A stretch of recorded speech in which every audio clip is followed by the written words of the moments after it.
بسم اللہ الرحمن الرحیم۔ السلام علیکم۔ سعودی اردو نیوز چینل میں آپ سب کو ویلکم کہا جاتا ہے۔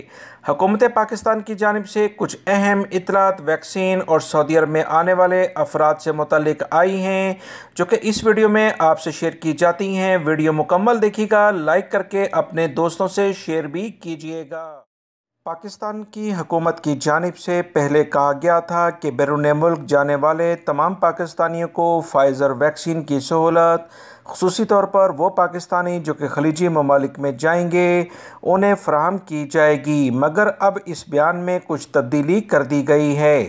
حکومت پاکستان نے فائزر ویکسین لگوانے کے حوالے سے حکمت عملی تبدیل کرتے ہوئے فائزر ویکسین صرف حج زائرین کے لیے مختص کرنے کا فیصلہ کیا ہے۔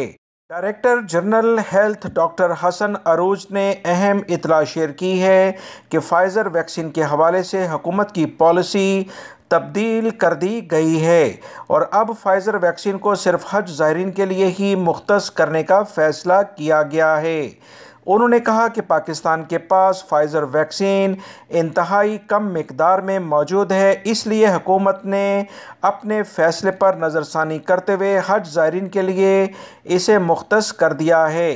پاکستانی وزارت صحت کی جانب سے مزید کہا گیا کہ NCOC کی جانب سے اس حوالے سے باقاعدہ ہمیں آگاہ کر دیا گیا ہے، تاہم ویکسین لگوانے کا عمل ابھی تک شروع نہیں کیا جا سکا۔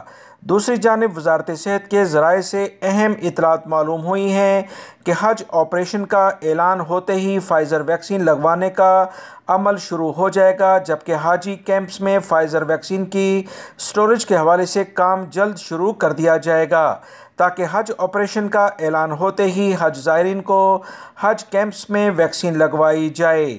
خیال رہے اس سے پہلے حکومت نے فائزر ویکسین بیرون ملک سفر کرنے والے طلبہ اور ورکرز کے لیے بھی مخصوص کرنے کا اعلان کیا تھا، جس میں تبدیلی کر دی گئی ہے، لہٰذا وہ پاکستانی جو کہ جاب کے سلسلے میں ملازمت کے سلسلے میں سعودی عرب آ رہے تھے انہیں دوبارہ سے مشکلات کا سامنا کرنا پڑے گا، کیونکہ جو ویکسین پاکستان میں عام لوگوں کو لگائی جا رہی ہے وہ سعودی عرب میں رجسٹرڈ ہی نہیں ہے۔